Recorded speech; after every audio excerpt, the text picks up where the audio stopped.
Hello everyone, how are you? I hope all of you are happy and healthy and once again you are most welcome to my YouTube channel GK with MK. Friends, Lucent GK के 1000 प्रश्नों की दमदार series video number 4 superfast speed में पूरी Lucent cover. हर video में आपको 50 GK के दमदार क्वेश्चंस मिलते हैं। तो चलिए फ्रेंड्स, वीडियो को धुआंधार तरीके से शुरू करते हैं। पहला क्वेश्चन है कि केंद्रीय खनन अनुसंधान संस्थान कहाँ स्थित है? तो इसका राइट आंसर धनबाद में। जो केंद्रीय खनन अनुसंधान संस्थान है वह धनबाद में स्थित है और ये झारखंड में है। चलिए नेक्स्ट क्वेश्चन के पक्षियों का महाद्वीप किस महाद्वीप को कहा जाता है? तो फ्रेंड्स याद रखिएगा, पक्षियों का महाद्वीप कहा जाता है दक्षिण अमेरिका महाद्वीप को। नेक्स्ट क्वेश्चन है कि उड़ीसा में कोणार्क मंदिर का निर्माण किसने करवाया था? मोस्ट इंपोर्टेंट क्वेश्चन है। तो उड़ीसा में याद रखिएगा, कोणार्क मंदिर का निर्माण कराया था राजा नरसिंह देव प्रथम ने। नेक्स्ट क्वेश्चन की ओर बढ़ते हैं। अगला क्वेश्चन है कि दूरबीन का आविष्कार किसने किया था? तो फ्रेंड जितने भी आविष्कार है मोस्ट इंपोर्टेंट है, हर बार कोई ना कोई पूछा जाता है प्रत्येक एग्जाम में। तो दूरबीन का आविष्कार किया था गैलीलियो नामक वैज्ञानिक ने। नेक्स्ट क्वेश्चन है कि पानीपत के तीसरे युद्ध में मराठों को किसने पराजित किया था? तो याद रखिएगा, पानीपत के तीसरे युद्ध में मराठों को पराजित किया था अफगानों ने। किसने? अफगानों ने। नेक्स्ट क्वेश्चन के मार्ले मिंटो सुधार किस वर्ष में पारित किया गया था? जो मार्ले मिंटो सुधार बिल था वह किस वर्ष में पारित किया गया था? तो राइट आंसर है इसका 1909 ईस्वी में। यह भी आपका कई बार क्वेश्चन पूछा गया है। चलिए अगला क्वेश्चन है कि किसकी तुलना मैकियावेली के प्रिंस से की जाती है? अब ये प्रिंस क्या है? तो फ्रेंड्स ये तरह का एक पुस्तक है, ग्रंथ है। तो मैकियावेली एक बहुत बड़े राइटर थे। जिस तरह से भारत में कौटिल्य, तो कौटिल्य के अर्थशास्त्र इनकी तुलना की जाती है मैकियावेली के प्रिंस नामक पुस्तक की ग्रंथ की। नेक्स्ट क्वेश्चन है कि प्रसिद्ध यात्री इब्न बतूता किसके शासनकाल में भारत आया था? तो याद रखिएगा, मोस्ट इंपोर्टेंट है, जो यात्री था इब्न बतूता वह मोहम्मद बिन तुगलक, जिसे हम शॉर्ट फॉर्म में MBT कहते हैं, ये MBT के शासनकाल में ही भारत आया था। और कहाँ का रहने वाला था? ये मोरक्को का रहने वाला था। मोरक्को की राजधानी क्या है? आप कमेंट बॉक्स में फटाफट से छापिएगा। चलिए नेक्स्ट क्वेश्चन है कि खजुराहो के प्रसिद्ध मंदिरों का निर्माण किन शासकों ने करवाया था? तो खजुराहो के प्रसिद्ध जितने भी मंदिर थे उन सभी का अधिकतर निर्माण करवाया था बुंदेलखंड के चंदेल शासकों ने। ये क्वेश्चन आपका बार बार रिपीट होता है प्रत्येक एग्जाम में। चलिए अगले प्रश्न की ओर बढ़ते हैं कि दुशांबे किस देश की राजधानी है? तो दुशांबे राजधानी है ताजिकिस्तान की। किसकी है? ताजिकिस्तान की। मीरा सेठ समिति का संबंध किस क्षेत्र से था?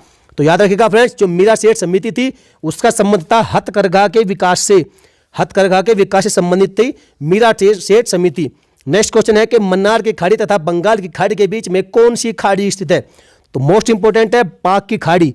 ये पाक पाकिस्तान वाला पाक नहीं है, ये पाक किसी व्यक्ति का नाम है। और पाक की खाड़ी स्थित है मन्नार की खाड़ी तथा बंगाल की खाड़ी के बीच में खाड़ी स्थित है और ये भारत और श्रीलंका के बीच में है। किसके? भारत और श्रीलंका के बीच में। चलिए अगले क्वेश्चन की ओर बढ़ते हैं। अगला क्वेश्चन है कि मालवा के पठार में अधिकतर कौन सी मिट्टी पाई जाती है?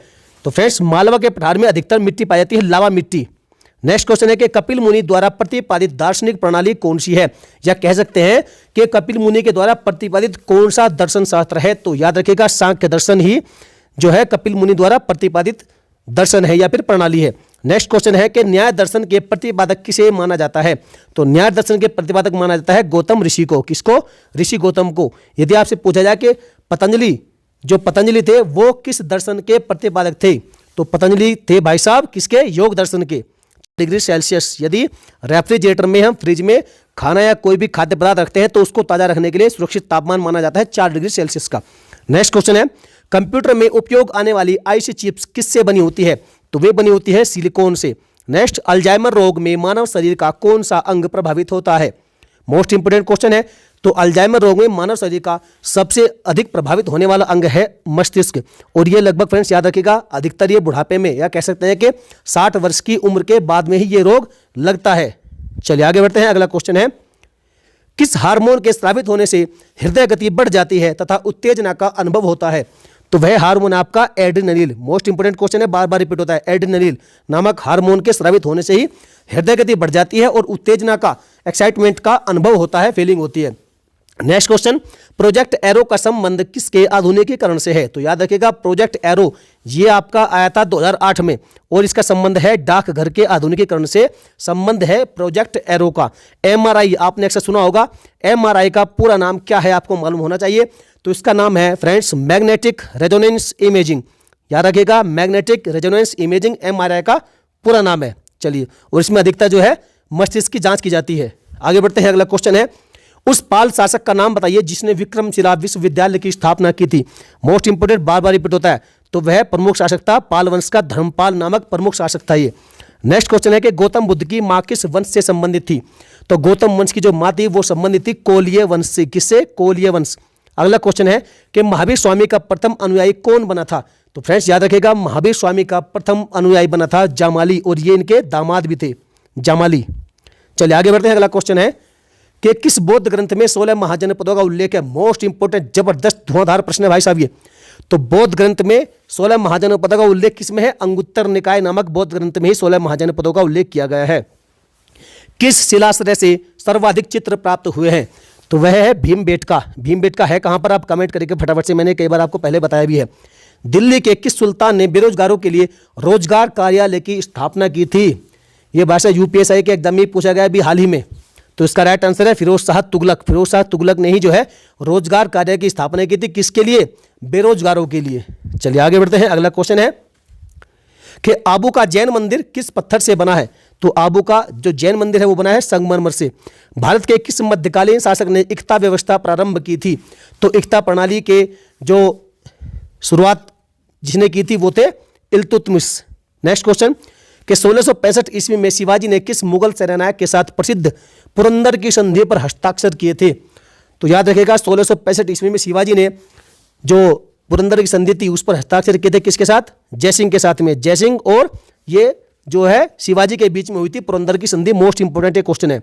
चलिए आगे बढ़ते हैं। अगला क्वेश्चन है कि गदर पार्टी की स्थापना कहाँ हुई थी।